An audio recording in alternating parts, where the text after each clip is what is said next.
Donald Trump cannot focus. He cannot message. All he can do is scream his grievance into the wind like the unhinged old man he is, fully displaying his cognitive decline, his complete derangement every time he gets in front of a microphone, and especially at his disaster rallies when he can't even focus to deliver a message on the economy, in which he failed in his past presidency, the border, in which he torpedoed the bipartisan border deal because he cares more about politics than solving problems. I digress. He cannot focus. And so instead, he just rants and raves and rambles and attacks random people for some reason. And we saw that most recently at a rally in which Donald Trump decided he wanted to attack Whoopi Goldberg after her interview with Vice President Kamala Harris on The View.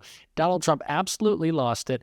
But of course, as always, his words instantly backfired on him because Whoopi Goldberg then went on to torch Donald Trump for what he had to say in a perfect takedown that I am excited to show you. But before we do, if I quickly ask you to leave a like on this video, and if you haven't already and want to become a part of the community that we're building on this channel, to hit that subscribe button. It really goes a long way, and it means the world to me. Now let's get into first what Donald Trump had to say about Whoopi Goldberg, and buckle up because it is pretty gross, and then we're going to check out a response. Watch the questions. I watched that stupid View where you have these really dumb people. You know, Whoopi Goldberg said, would you participate in a movie? She made some movie on basketball. This was before I ran for politics. She said, oh, you're so great. If you ever ran for president, you'd win. This is Whoopi Goldberg. You don't hear that? She said, I'm making a movie. Would you be in it? I said, in what capacity? Just a walk-on. You're so great. Would you do it? I did a walk-on for Whoopi Goldberg. Now she says, I refuse to mention his name. You know what? Politics can do strange things to demented people. Now, I've hired Whoopi to work for me as a comedian before this stuff, and a long time ago. And I went, and you know, I'm not particularly shy about what I hear. Her mouth was so foul. Every word out of her mouth was like the F word, that this. I was with a group of people, like sort of nice people, and we had to leave. She was so filthy dirty, disgusting. Half the place left. I said I'd never hire her again, but she was so dirty. Every word was filthy dirty, and I left. And then I see her sitting about, oh, Whoopi, oh, what a loser she is.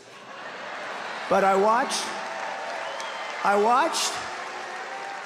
the way they ask questions, and it's like, you know, they're on the same, like they're partners in this crime that's being committed.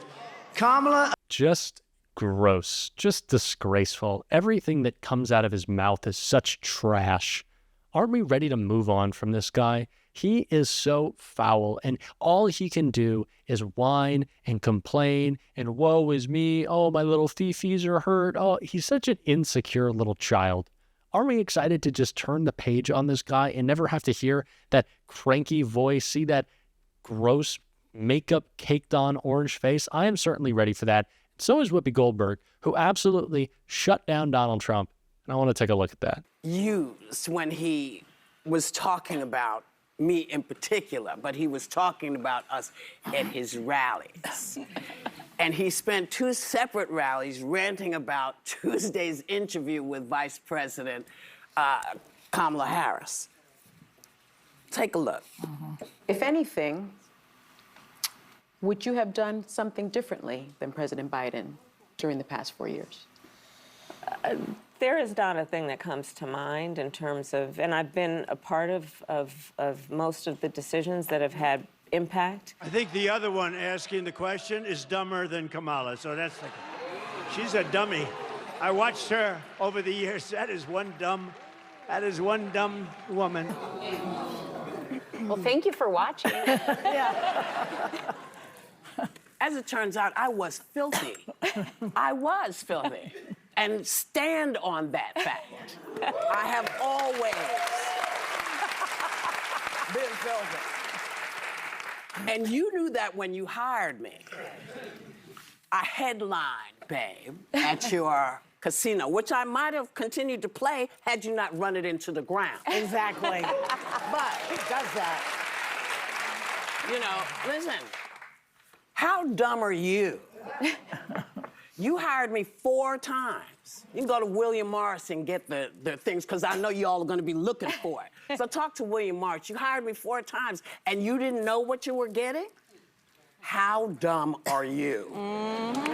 Whoopi, how dumb is Donald Trump is a question I have been asking for a long time now. And I think we all have. And I think it's becoming clearer and clearer every single day that Donald Trump becomes more and more deranged. And we see that, of course, with the lies and conspiracies that he's pushing about President Biden and Vice President Harris's reaction to Hurricane Helene and Hurricane Milton, with these disgusting conspiracies he's been pushing. But it's not just, in my opinion, for his political gain. I think he actually doesn't understand most of these things. Now, of course, I'm not giving him any credit for the lies he's pushing. I'm just saying that, don't we want a leader who's not only trying to cause chaos? We don't want that.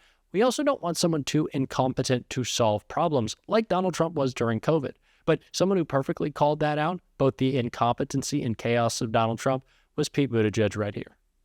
Are rattled by the level of just online vitriol and straight out false information that, by the way, isn't just a problem because it's hurting somebody's feelings. It is actively making it more difficult for responders to do their job. Imagine if somebody sitting at home believes, for example, Donald Trump, that all you're going to get is $750, and they get that initial support, which is something that disaster victims can get, that help to get immediate diapers, food, that kind of thing. They think that's all they can get. If they believe that, then they might not apply for other funding that they absolutely deserve and should be getting. That's just one example of the sort of thing that can happen when those lies. Sometimes Donald Trump's lies are just intended to hurt people's feelings, just intended to upset them.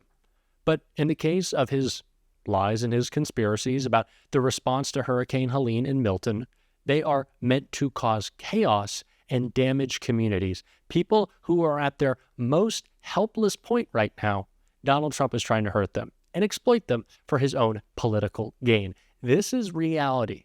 This is dangerous. He doesn't care, so we have to care to get rid of him. We have to make sure that he cannot cause more danger and more damage with his words. We have to make sure that we erase him from the political map, and the only way to do so is to go out and vote. And to vote out the Republicans who have allowed Donald Trump to behave like this for so long. And that is exactly what President Obama called out Republicans, just all of them, completely lacking a backbone, going along with Donald Trump. This clip right here.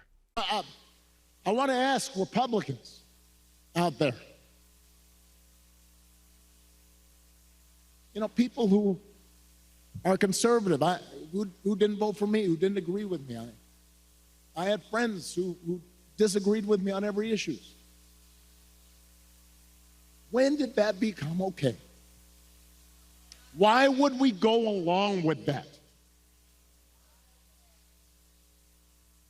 I mean, if your coworkers acted like that, they wouldn't be your coworkers very long. If you're in business and somebody you're doing business with just outright lies and manipulates, you stop doing business with them. Even if you had a family member who acted like that, you might still love them, but you tell them you got a problem, and you wouldn't put them in charge of anything. There are so many Republicans who, again, I don't want to give any credit to, but know right from wrong, and it almost makes them worse. Marjorie Taylor Greene believes her crazy. Lauren Boebert believes her crazy. Laura Loomer certainly believes her crazy. But the Dan Crenshaws, the Scott Jenningses of the world, I don't know if they do. They're just going along for their political gain, just like Nikki Haley. Spineless people who should stand up to Donald Trump, but they don't, because they don't care enough to potentially sacrifice their career, because they're scared. And speaking of scared, Donald Trump has been pretty scared lately, too scared to debate Kamala Harris again, and our incredible vice president called him out for that in this clip right here. And y'all might have seen that just last night, Donald Trump officially ruled out any more debates. Now, I think it's a disservice to the voters. I also think it's a pretty weak move. But even if he will not debate, The contrast in this election is already clear. This election is about two very different visions for our nation. That is the closing message of this campaign, that Kamala Harris is up for any challenge, and she wants to talk about her record and her agenda. And what's Donald Trump's message? Oh, he's too scared to deliver it on the national stage, too scared for it to be fact-checked by Kamala Harris, and too scared for us to realize what a failure he is. Let's not let him get away with running away. Let's make sure we defeat him. And we're going to keep talking about that every single day on this show. And if you want to support that, as always, you can hit that subscribe button. You can leave a like on this video. And if you stuck around to the end, drop a blue heart in the comments or just say hi. I always appreciate y'all hanging out with me. And until next time, I'll see you soon.